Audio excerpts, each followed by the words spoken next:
Mungu anakuhitaji hapa. God needs you here. Abadilishe maisha yako. Akupe mausia kama ya leo, kwamba ukiwa ndani ya vizuizi usikate tamaa. Ahadi yake imesimama.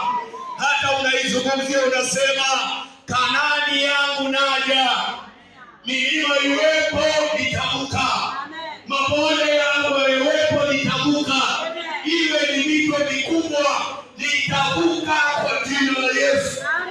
And I will get into my destiny in Jesus' name. Amen. Amen. Wacha kukata tamaa.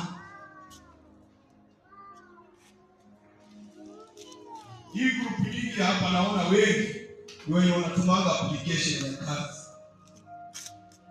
ama wanatafuta kazi, ama wako kwa kazi na ina vikwazo mingi. Kila asubuhi ukipita tu mtu anakuambia I will serve you. Ukipenduka I will serve you. Ambia Mungu hiyo vizuizi I will serve. I am in Jesus and I am unbreakable in Jesus and I will work na nitapata pesa na nitaendelea. Amen. Chapa maombi mpaka ukiingia kazini. Yule mwenye alikwambia jana anisafi, ukikuona anapita kando, anaanza kusema Mungu tusijue nini. Ukipita anasikia mwili wako unakuwa baridi.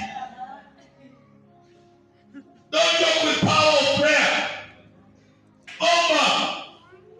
Ambia Bwana mimi ni wako. I remember in 2004 nilikaa kwa ushirika until very late. So Pedro mwenye tulikuwa tunashiriki kwake huko, alikuwa anakaa sehemu ya Ronda chini. Sasa nikitoka mimi nimebeba Biblia, nikakutana na vijana majambazi sugu na kila mmoja ana silaha. Mimi nina Bible yake.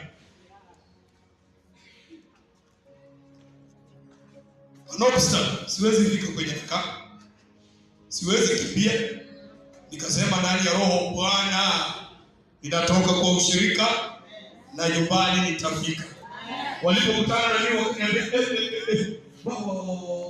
hata kama unatoka kwa kanisa Bwana, tupee ya begi. Niwaambia haiko. Nikamfuko. Kwa hiyo Biblia Biblia nikisomeza nasema usiletee nuksi. Pana nuksi. Niwaambia basi. Kwa mfuko nilikuwa na ile kumbole ya mwana saba.